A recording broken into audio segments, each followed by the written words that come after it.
Bhutan, Cuba, Iran, Pakistan, Russia এবং ভেনেজুয়েলার পর অসহযোগী দেশগুলোর তালিকায় এবার যুক্ত হল ভারতের নাম।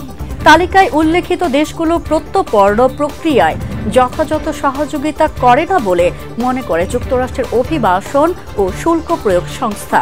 আইসিই জানিয়েছে, এই দেশগুলো সাক্ষাৎকার গ্রহণ, সময়মতো ভ্রমণ নথি ইস্যু এবং নির্ধারিত ফ্লাইটে তাদের নাগরিকদের ফেরত নিতে প্রয়োজনীয় সহযোগিতা প্রদানে ব্যর্থ হয়েছে।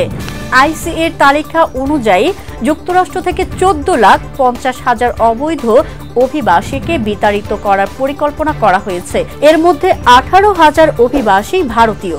টাইমস অফ ইন্ডিয়া জানিয়েছে, এদের অধিকাংশই পাঞ্জাব, গুজরাট এবং অন্ধ্রপ্রদেশের বাসিন্দা। অনেক ভারতীয় অভিবাসী যুক্তরাষ্ট্রে তাদের অবস্থান বৈধ করার চেষ্টা করলেও এই প্রক্রিয়া বেশ সময় সাপেক্ষ। বৈধতার আবেদনে 2-3 বছর সময় লাগতে পারে।